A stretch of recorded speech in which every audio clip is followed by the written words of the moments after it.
stand before you now, I do not speak merely as a physician of the psyche, but as one who has wandered long in the labyrinth of symbols, dreams, and shadows. I bring to you a truth that is not new, but as ancient as the first gathering of men beneath the firelight.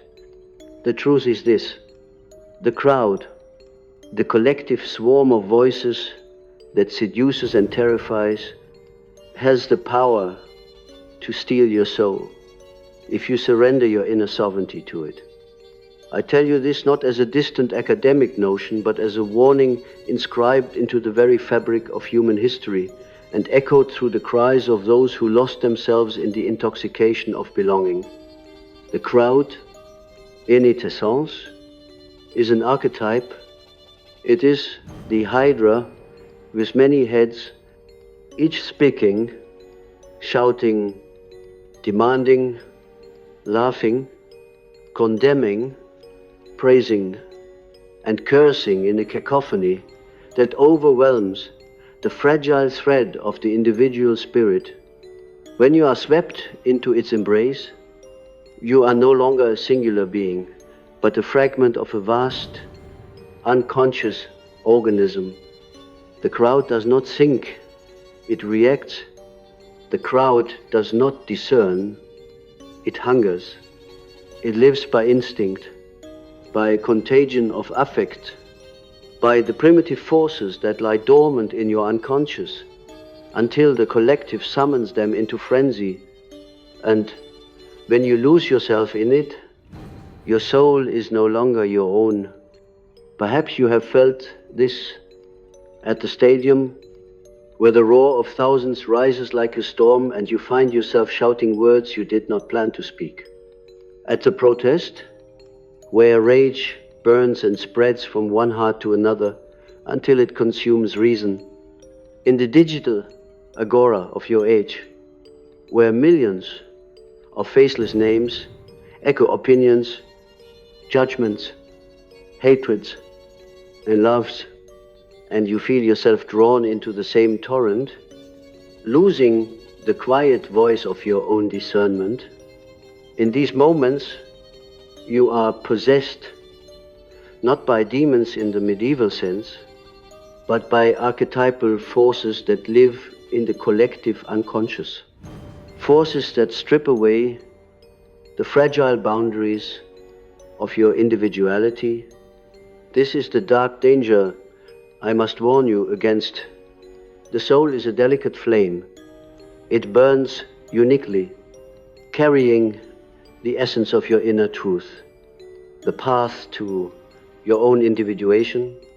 But when you submit it to the winds of the crowd, that flame bends, distorts, or is extinguished altogether. The soul cannot thrive when drowned by the noise of mass opinion. When bent beneath the pressure of conformity in the crowd, you become what Nietzsche once called the herd, and the herd does not know itself. The herd obeys. The herd sacrifices individuality upon the altar of belonging.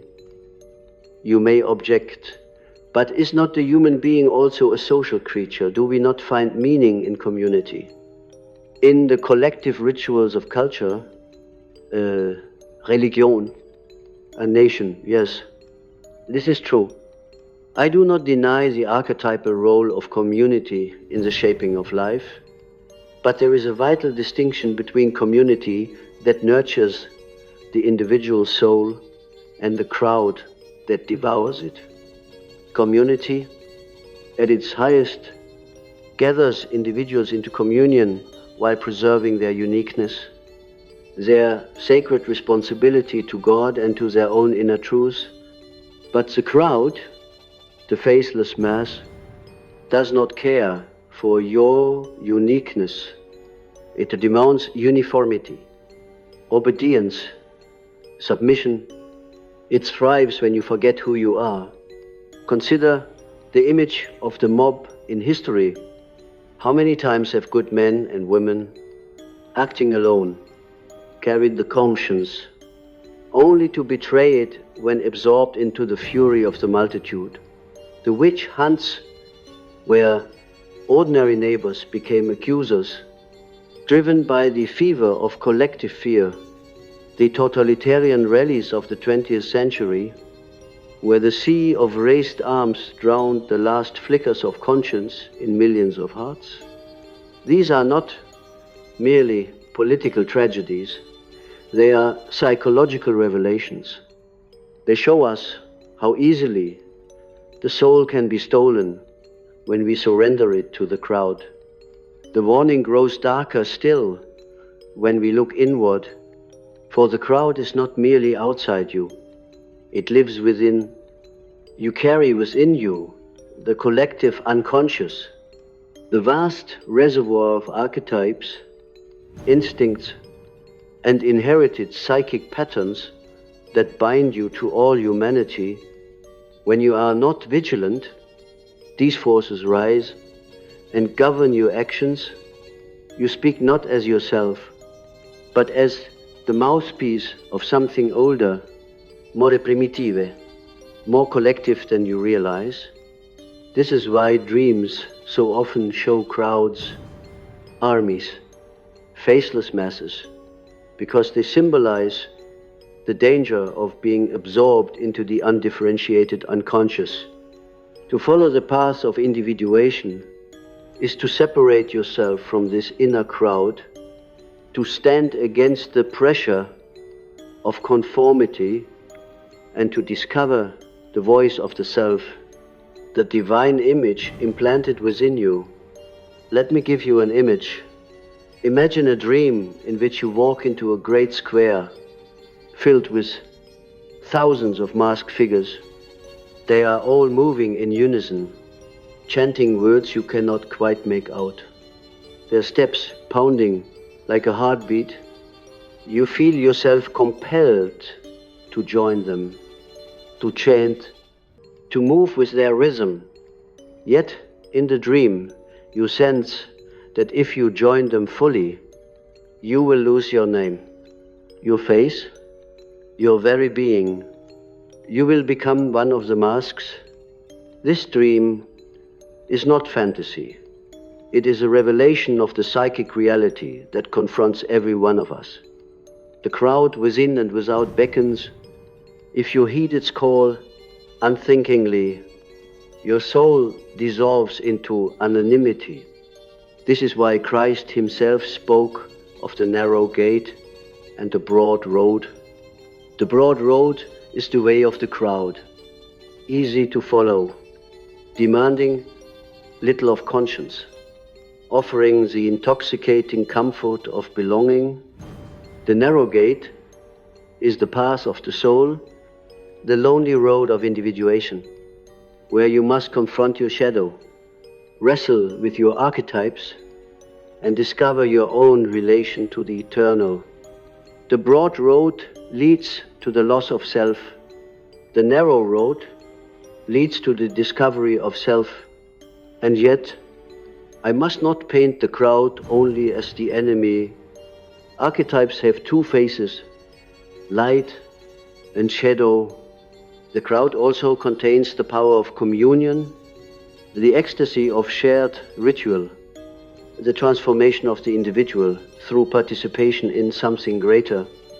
In the ancient Dionysian mysteries, the crowd became the vessel of divine madness, breaking down the walls of isolation, liberating the soul from its rigid forms.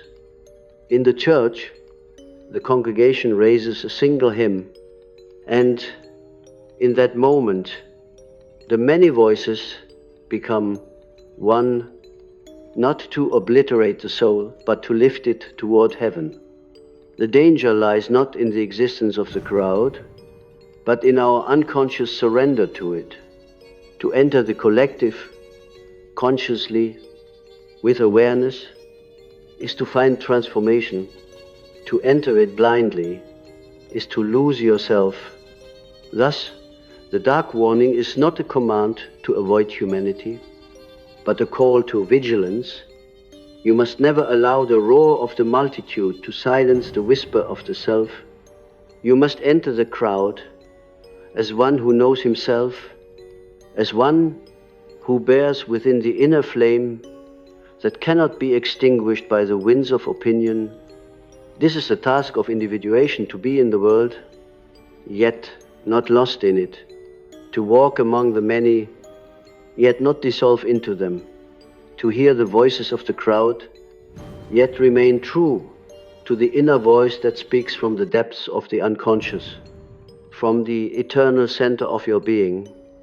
I tell you, the soul is always in danger of theft. Not theft by bandits, but theft by forgetfulness.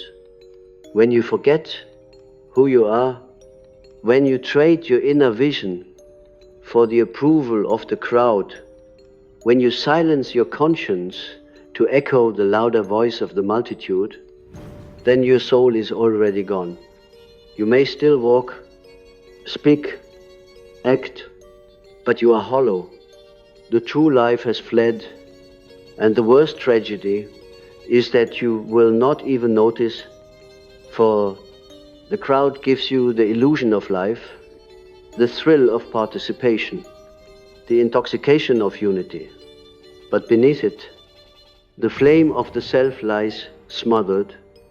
I do not speak this to frighten you, but to awaken you, for each of you must learn to stand alone before you can truly stand together.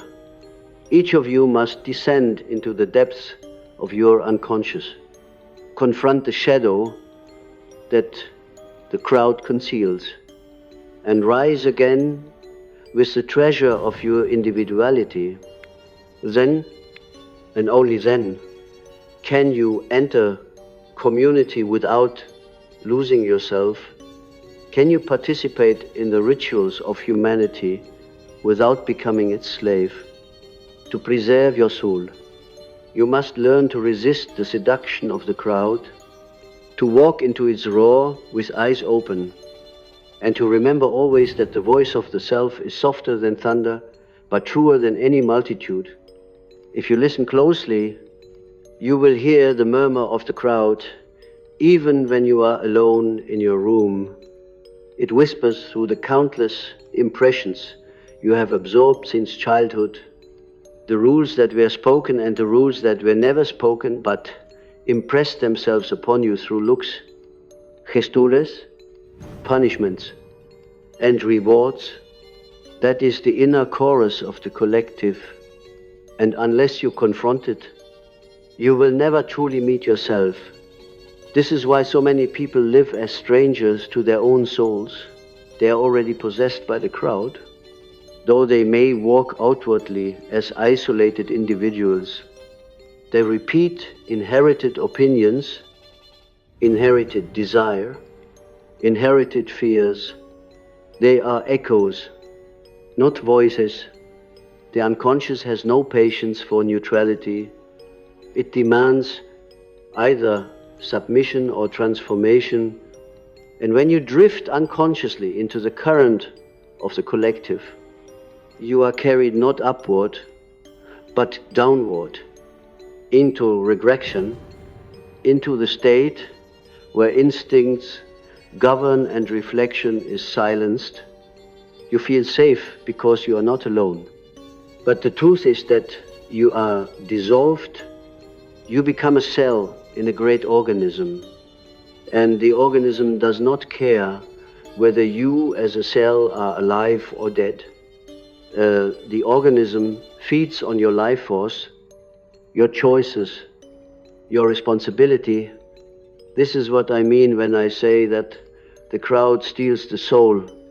One of my patients once dreamt of being on a ship filled with passengers, all dressed identically, singing a hymn in perfect unison. At first he felt joy, a sense of belonging, but then the hymn grew louder, unbearably loud, until he could not hear his own voice at all. He looked down and saw that his body was turning into wood. his arms stiffening, his face becoming a mask. The ship was not sailing toward any port. It drifted endlessly on dark waters. This dream revealed the truth to him. He had surrendered too much of his inner life to the collective, suppressing his own individuality in order to conform. The ship was his psyche, under possession by the crowd, floating without direction, lifeless and mechanical. Do you see how dreams betray the seductions of the multitude? The soul knows. The unconscious shows us through images how quickly the mask of conformity becomes the coffin of individuality. And yet, the dream also contains the possibility of awakening. For the dreamer, remembered, to remember is to resist. To see the danger is already to separate oneself from it. Consciousness is the first act of liberation. But liberation is not easy, for the crowd has 1,000 disguises. Sometimes it takes the form of ideology, promising utopia. If only you abandon your doubts and follow the party line. Sometimes it wears the face of culture, whispering that you are only worthy if you look, act, and think as others do. Sometimes it even steals the sacred, transforming religion into rigid dogma, where faith becomes obedience and the living God becomes the dead idol of the masses.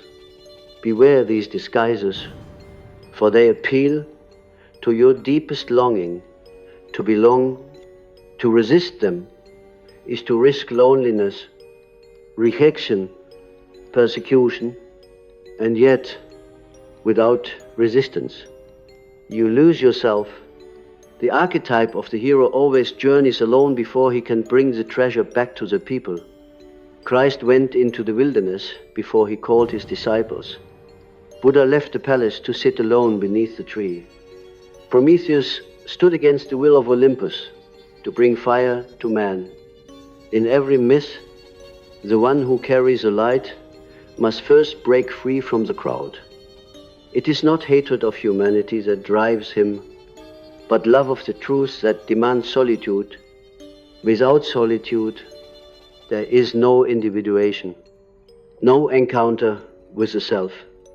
Solitude is the crucible in which the soul is forged. And what is this self? It is not the ego, not the fragile construct of opinions and habits that you call I. The self is deeper, wider, eternal. It is the imago Dei, the image of God within you, the center that holds together the opposites of your psyche. The crowd hates the self because the self cannot be manipulated. The self does not need approval. The self does not march to slogans or chants. The self is silent, radiant, immovable. And when you live from the self, you threaten the crowd because you are free. Freedom is the one thing the crowd cannot tolerate, for it reveals the illusion of its own power. Yet I do not wish to tempt you into arrogance, for arrogance is another mask of the collective. The one who declares himself above the crowd may, without noticing, still be defined by it, still be reacting against it, rather than living from the self. True individuation is not rebellion for its own sake, but alignment with the inner center. Sometimes the individuated person appears outwardly to conform, yet inwardly remains untouched. Sometimes he speaks with the crowd, sings with it, works within it, but his soul is not swallowed. He's like the tree whose roots go deeper than the flood. The water may rage around him, but he stands nourished from the hidden springs of the self. I ask you to reflect how much of what you believe is truly yours, how much of what you desire comes from the whisper of your own depths, and how much from the hypnotic chant of the multitude do you chase the same pleasures, the same achievements, the same identities that everyone else chases? Do you fear the same fears they fear? If so, perhaps you have been stolen already. Though you did not notice the theft, the soul does not always vanish with a scream. Sometimes it slips away silently, while you are distracted by the roar of the crowd. This is why the work of individuation requires courage. For to separate from the collective is to feel at first like exile. The warmth of belonging is replaced by the cold wind of solitude. The applause of the multitude becomes silence. And yet, in that silence, the whisper of the self becomes audible. In that cold, the true flame of the soul begins to glow. What the crowd cannot give you meaning, wholeness, the connection to the eternal, you can only discover in that solitude. This is the paradox. Only when you dare to be alone do you become capable of true communion. The modern world amplifies the voice of the crowd in ways more dangerous than any age before. The digital swarm, the endless flood of images, opinions, judgments, and trends surrounds you every waking moment. You carry the crowd in your pocket, in your hand, on the glowing screen that steals your attention. Never before has the soul been so exposed to collective possession. People no longer need to gather in the square. The square is everywhere, always. And so the danger grows, the danger of never hearing your own voice, never meeting your own shadow, never encountering the self, the danger of living and dying as a mask. But within the danger lies the task. Each age of humanity demands its own form of individuation. For you, it is the task of preserving interiority in a world that worships exposure, of cultivating silence in an age that cannot stop speaking, of remembering the eternal when all is consumed by the present. If you can do this, then you will not only save your soul from theft, but also offer a light to others who are drowning in the collective. The individuated person becomes a beacon, not because he preaches, but because he lives. His authenticity pierces the fog of conformity like a star pierces the night. I want you to understand the crowd is not only the danger outside, but also the danger within. The voices you obey, the patterns you follow, the fears you never question, these are the inner multitude. To confront them is painful, for it means confronting your shadow, the rejected parts of yourself that you exiled long ago in order to belong. The crowd taught you to exile them. It said, do not be too strange. Do not be too different. Do not show your darkness. And so you hid it, but what you hide does not vanish. It waits, and when the crowd rises, it calls your shadow forth, giving you license to act out what you would never dare alone. This is why mobs commit atrocities. No individual would commit, the shadow has been unchained. Legitimized by numbers, to resist the crowd is to integrate the shadow, to say, yes, I am strange. Yes, I contain darkness. Yes, I carry impulses that disturb me, but they are mine, and I will not project them onto others. I will not dissolve them into the mass. I will hold them, confront them, and learn from them, only then are you free. Only then is your soul truly yours. For the crowd steals the soul by stealing responsibility. When you say, "We did it," you no longer ask, "What did I do?" But the self demands accountability. The self asks you to stand before God and answer alone, without the excuse of the multitude. Do you feel the weight of this warning? It is not meant to crush you, but to awaken you. For within the danger lies the possibility of transformation. If the crowd can steal the soul, it also forces the soul to awaken by resisting. Without the danger of possession, there would be no need for individuation. Without the pressure of conformity, there would be no greatness of the individual. Every archetype has its shadow, and the shadow of the crowd is the theft of the soul. But its light is communion, and communion is only possible when you first preserve your soul. If we are to understand the depth of the crowd's influence upon the soul, we must descend into the language of symbols, for symbols are the mother tongue of the unconscious. The crowd is not simply an accumulation of individuals, it is an archetypal image, a living presence within the psyche that appears in dreams. Myths and rituals, whenever humanity gathers, this archetype awakens, and with it comes both the possibility of transcendence and the danger of possession. Myths across cultures give us images of the crowd as a monstrous force. In Greek myth, we find the Maenads, frenzied women who followed Dionysus into the wilderness, possessed by divine madness, their voices rising in ecstatic unison. In their frenzy, they tore apart not only animals, but sometimes men, limbs scattered as offerings to the god.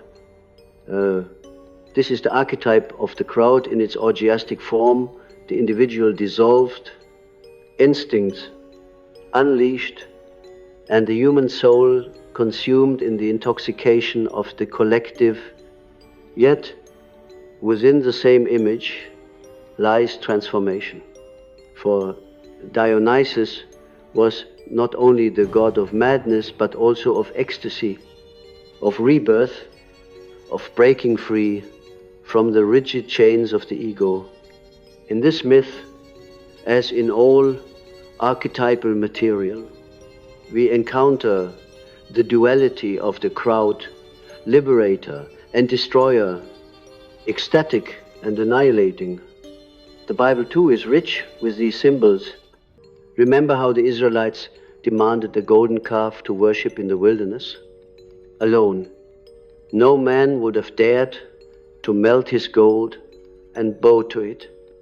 But in the fever of the multitude, the collective impulse overpowered conscience. And even Aaron, the high priest, gave in. The crowd became the idol, and the idol became the crowd. Contrast this with Elijah on Mount Carmel, standing alone against the prophets of Baal. The crowd mocked, shouted, cut themselves in ritual ecstasy. But Elijah stood in solitary alignment with the living God. The difference is clear. The crowd submits to possession, the prophet preserves the soul. Dreams reveal this archetype with startling clarity. Many of my patients dreamed of faceless masses, armies, marching, endless crowds at stations, seas of people with no eyes or mouths. The dreamer often feels suffocated, anxious, overwhelmed. These images symbolize the threat of losing individuality, of being swallowed by the unconscious collective. Sometimes, however, the dreamer finds himself standing apart from the mass, watching, observing, or even resisting. In these moments, the unconscious offers a lesson: you must not be absorbed. You must awaken. The dream warns, but it also teaches. One patient, a young man troubled by indecision, dreamt that he was in a theater where the audience all stood up at once and began to clap in rhythm. He rose with them, clapping, feeling swept along, but then he noticed that on the stage no one was performing. The applause had no object. It was applause for its own sake. Noise feeding noise. Suddenly he stopped clapping and at once felt the hostile gaze of the faceless multitude turning toward him. He awoke in terror, heart racing, sweat on his skin. In the analysis, we discovered this dream mirrored his life. He followed the expectations of his peers, applauding what they applauded, even though deep within he saw no true value in it. The dream asked him, will you continue to clap with the crowd, or will you bear the terror of standing alone? This is the question that each of you must answer in your own way. The crowd is seductive because it relieves you of responsibility. It tells you what to do, what to believe, whom to praise, whom to hate. It absolves you of the burden of choice. But freedom is never free of responsibility. To be truly yourself is to carry the weight of decision, to risk being wrong, to risk being condemned. That is why the way of individuation is narrow and difficult. It requires the courage to face solitude and the willingness to bear the scorn of the multitude. Archetypally, the danger of the crowd is always linked to the shadow. The shadow contains all that you repress, deny, or fear in yourself: your anger, lust, greed, weakness, your hunger for power, your desire for destruction. Alone, you may restrain these forces, but in the crowd, restreint, dissolve. The crowd gives permission for the shadow to erupt. This is why mobs commit atrocities, why entire nations fall into madness. The crowd legitimizes what the individual ego cannot face. In the frenzy of the collective, the shadow becomes contagious. But there is another side. If you consciously confront your shadow, if you dare to integrate what you fear within yourself, then the crowd loses its power to steal your soul. You will not be swept away by slogans, nor intoxicated by collective rage, for you will recognize it as projection. You will say, this hatred, this frenzy, this lust for violence, yes, I know it, I carry it within me, but I will not cast it upon others, nor will I surrender it to the crowd. This inner act of integration is the only true defense. No external law, no police, no government can protect the soul from the theft of the crowd. Only inner work can. Thus, individuation is not a selfish withdrawal from humanity, as some may think. It is the only way to preserve humanity, for the individuated person, rooted in the self, becomes a living symbol, a center of gravity that can balance the chaos of the multitude. Think of Christ standing silent before Pilate, refusing to echo the cries of the mob. Think of Socrates drinking the hemlock, refusing to flee though condemned by his fellow citizens. These men were not absorbed. They stood in communion with something deeper than the crowd, something eternal. And because of that, their lives became symbols that outlasted the multitudes who condemned them. I must tell you, if you do not undertake this path, the crowd will claim you. You may think yourself strong, but the archetypal power of the collective unconscious is stronger than any ego. You cannot defeat it by willpower alone. You can only transcend it by anchoring yourself in the self, by uniting with the eternal within. The self is immune to theft because it belongs not to the world but to the divine. When you live from that center, the crowd cannot possess you, for you are already possessed by something greater, by the living God within the depths of your psyche. You may ask, how can one reach such a state? The answer is found not in theories, but in lived experience. Begin by listening to your dreams, for they reveal where you are entangled in the crowd, where you are hiding from your shadow, where you are silencing your true voice. Begin by cultivating solitude, even for a few minutes each day, where you are not drowned by voices, screens, demands, but where you can hear the whisper of the self. Begin by questioning every opinion you hold. Is this truly mine? Or is it borrowed from the crowd? Begin by facing the emotions that frighten you rather than projecting them onto others. Each of these steps is small, but together they weave the path of individuation. The myths tell us that every hero must face the crowd in some form. Odysseus faced the suitors, Achilles faced the Trojans, Moses faced Pharaoh and the masses of Israel, Christ faced the Roman crowd. This is no accident.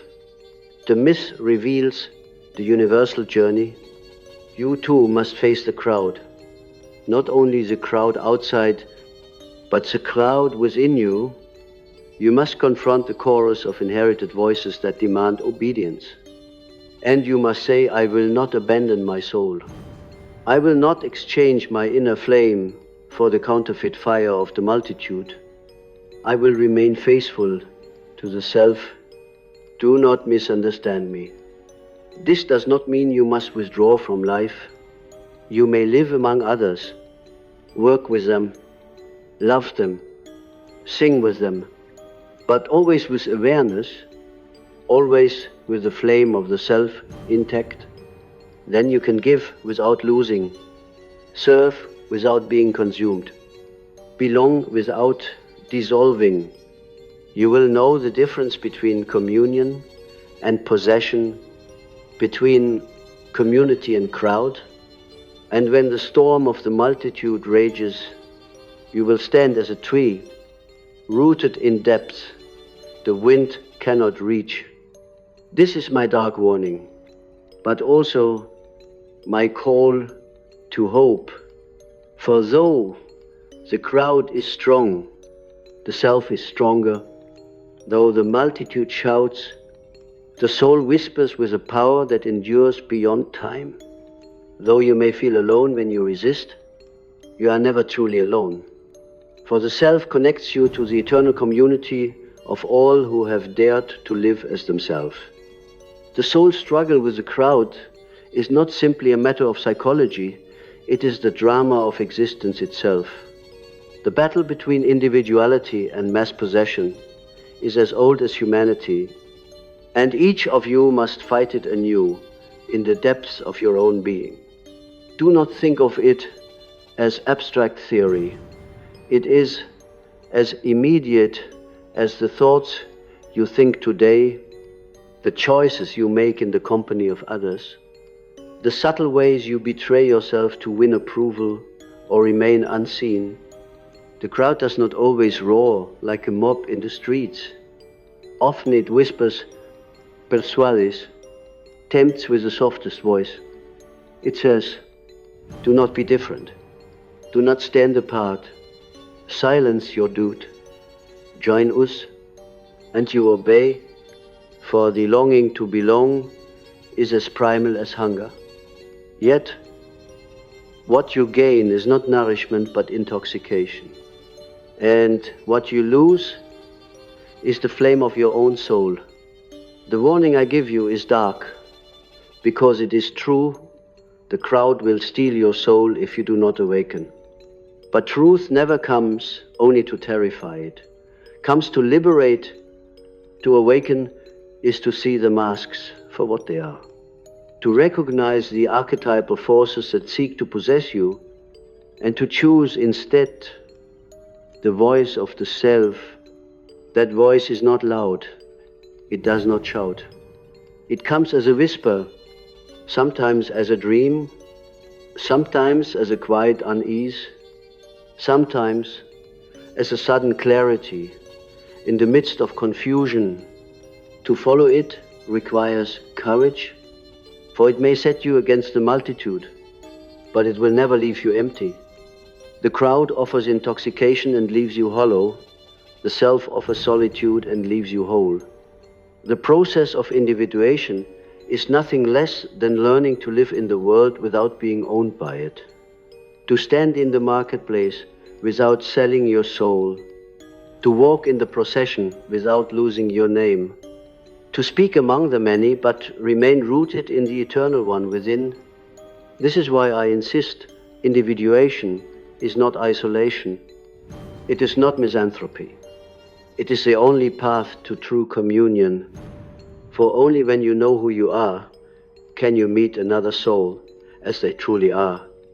Not as a mask, not as a reflection of the crowd, but as a living being with depth, mystery, and divine spark. Only then can community exist. Not as possession, but as communion. You must realize the crowd always demands sacrifice. In ancient times, the sacrifice was literal blood on the altar, the scapegoat driven into the desert, the condemned thrown to the lions. Today, the sacrifice is psychic. The crowd demands you surrender your individuality, your conscience, your inner truth. And if you refuse, the crowd will turn against you, just as it turned against the prophets, the sages, the visionaries of every age. To carry your soul intact is to risk rejection. But this rejection is the very sign that you are awake. For what use is it to gain the applause of the multitude and lose yourself? Better to walk alone with your soul than to be carried by the crowd into nothingness. And yet, this path is not without grace. For when you dare to stand apart, you discover others who have done the same. They are not many, but they are enough. They are the eternal fellowship of the awakened, the unseen communion of those who kept their souls intact against the tide of the collective. Some of them walk beside you now, unnoticed, silent, but burning with the same inner flame. Some lived centuries ago, their words and deeds still echoing across time. When you resist the crowd, you join this fellowship not as one who surrenders his individuality, but as one who strengthens it in the company of those who have done likewise. This is the paradox. By daring to be truly yourself, you discover the only community that does not demand the death of the soul. I tell you this because I see the signs of an age that worships the collective. You are surrounded by crowds more subtle and more pervasive than ever before. The political crowd that divides humanity into slogans, the economic crowd that tells you your worth is measured in consumption, the digital crowd that never sleeps, that surrounds you with voices, images, opinions, judgments, and demands.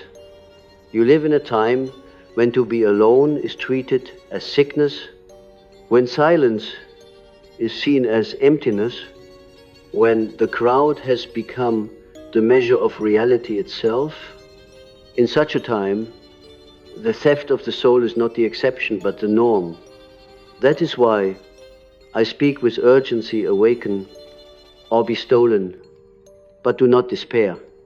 The soul is never fully lost, even when buried beneath layers of conformity, even when drowned in the noise of the collective. It waits in dreams, in sudden moments of beauty, in the strange discomfort you feel when you realize you are lying to yourself. It waits in the loneliness you feel, even in the midst of the crowd. That loneliness is not a curse, but a call. It is the soul whispering, remember me, do not abandon me. If you follow that whisper, even faintly, you begin the path back to yourself, and once you take even one step, the self begins to guide you. You will find dreams growing sharper, symbols appearing in your life, synchronicities that remind you the world is not chaos, but a tapestry woven with meaning. This is the grace of individuation. The more you resist the crowd, the more the self supports you. So I say to you, do not fear the loneliness of standing apart. Do not fear the silence of turning inward. Do not fear the rejection of the multitude. Fear only the loss of your soul. For when the crowd has stolen your soul, you are already dead. Though you may walk, but when you preserve your soul, you carry within you a light that no crowd can extinguish. And that light will guide not only you but others as well. For the flame of one soul can ignite the flame of another. And soon the darkness of possession is pierced by the radiance of individuality. The archetype of the crowd will always exist. It is eternal, as all archetypes are. You cannot destroy it, nor should you. You must learn to live with it, to confront it, to integrate its truth without surrendering to its shadow. The truth of the crowd is communion, shared life, the joy of belonging without losing the self. The shadow of the crowd is possession, conformity, the theft of the soul. To live wisely is to walk the narrow path between these two, embracing communion while resisting possession, giving yourself to humanity without abandoning yourself to the multitude. This is the task of every age, but it is most urgent in yours. For never before has the crowd been so loud, so constant, so pervasive. Remember, the self is the only true anchor. Dreams will guide you. Symbols will teach you. Myths will remind you, but only if you listen. The self does not impose. It invites. It waits patiently, but it will not wait forever. If you silence it too long, it retreats, and the crowd takes its place. Then you live as a mask, an echo, a shadow of what you were meant to be. Do not let this happen. Awaken, defend the flame, walk the narrow path, preserve your soul. And so I end with this: the crowd will always call you, but the soul calls too. One voice is thunderous, intoxicating, irresistible. The other is quiet, patient, easily overlooked. But only the quiet voice leads to life. The thunder of the crowd ends in silence, but the whisper of the soul endures forever. Choose well, for your eternity depends upon it.